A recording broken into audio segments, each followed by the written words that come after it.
Tonight is the UFC. I know it's a bit of a late prediction, but we're doing it right now. So let's get straight into it. In the main event, in the featherweight division, we have got ranked number 5, Aljamain Sterling, going against ranked number 7, rising contender, Youssef Zalal. Now listen, I feel like Aljamain Sterling has been done dirty a bit in this featherweight division. I feel like he definitely deserves someone in a higher ranking. There's high people there. I wouldn't say a title shot, but I definitely think he should have got someone a bit higher. But listen, Aljamain, he is one of the GOATs in bantamweight. He's obviously moved up to featherweight. He's had 3 fights. Youssef Zalal's obviously, this is his second run in the UFC. His first one, I think he won like his first 2 fights and lost 3 in a row. They cut him and now he's come back and he's on an absolute tear. It's an interesting matchup. It is going to be very grappling base heavy. I will say that. If you're not into the wrestling and jiu-jitsu and all that part, then I wouldn't say it's the fight for you. But listen, I still think it's going to be entertaining. It's going to be a lot of scrambling, a lot of wrestling exchanges, submission threats and all that. But you know how we do it here. We're going to get straight into it. So we're going to talk about Aljamain, who's on the left. We're going to talk about Youssef, who's on the right. So let's get straight into it. So Aljamain Sterling, ranked number 5. His record, 25 wins with 5 losses, 3 KOs, 8 submissions, and 4 first-round finishes. Aljamain Sterling is one of the highest, most underrated people ever. He doesn't get the credit he deserves. You could argue he is the GOAT of bantamweight. I would honestly say rather him, Marab, or there's 4 people in contention of bantamweight GOAT, but Aljo's definitely in there. He's one of the best wrestlers, heavy-based wrestling styles in the UFC. He's one of the best to do it in that aspect. His wins, he's got great wins. The people he's lost to are only top contenders and stuff like that.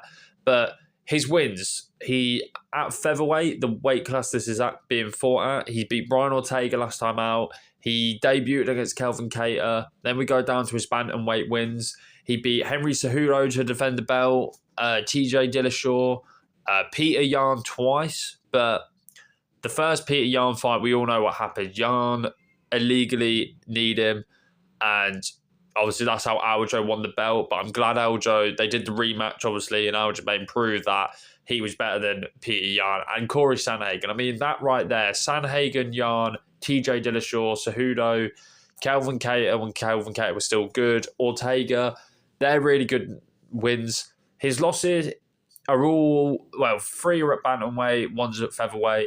He lost to Rafael Assunção, who is one of the best guys at bantamweight, like all time. I'd say if there was a top 15 of best bantamweights, he would be in there. He's beaten a lot of good guys and always comes short. He got knocked out by Marlon Moraes. Marlon Moraes was considered at one point the next big thing at bantamweight. He was on absolute tear.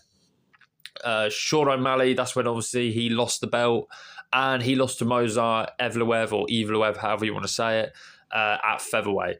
But they're not bad losses. He's got great wins. His notes I've got for him, obviously he's the former bantamweight champion of the world. He's the second best wrestler in my opinion in featherweight. I'd probably say Mozart is the first, then I'd say Aljamain, and then someone maybe like a Volk. And his striking's tricky, He's got such a weird style of striking, very, I'll keep you away from me. Then next thing you know, he's charging at you with a takedown. And it's very hard to read. The only thing with Aljamain is he is getting older. We did see last time in the Brian Ortega fight, it was a very boring fight, I will say that. I don't know if he's going to be able to go 5 rounds with someone who's so young, fresh, and is just on an absolute tear at the minute. But we'll have to see. Keys to victory for Sterling, I don't have one because this matchup is so... Aljamain's very heavy, wrestling heavy, and Youssef is very jiu-jitsu heavy. So I'm kind of like, I wouldn't say, go for the wrestling, but then Youssef's going to counter with the jiu-jitsu, but then it's the same argument for Zalal. But let's go on to Youssef Zalal. So Youssef Zalal, ranked number 7, 18 wins, 5 losses, 1 draw, 4 KOs, 10 big wins by submission. That's impressive. And 6 first-round finishes, When you've got a stat like 10 submissions, like double digits on a finish rate, it's impressive. We know what you like to do. We know you are a good grappler. His big wins is Kelvin Cater, Josh Emmett last time out. The Josh Emmett one was ridiculous. I think it was something like 1:30 or something like that. Submitted him, all done and dusted. It was one of the most impressive wins I've seen of lately from someone who has beaten an Emmett. You know, we've got people like Laron Murphy beat Emmett, Ilia Topuria beat Emmett, but they couldn't finish Josh Emmett, and Youssef Zalal just went in there and just absolutely destroyed him in the submission game. His losses, remember, this was his first run inside the UFC. This is what got him obviously originally not fired, but they let go of him. He lost to Sean Woodston. Obviously, we know Sean Woodston's just a monster at featherweight in the fact of, I think he's like over 6 foot. His reach is ridiculous.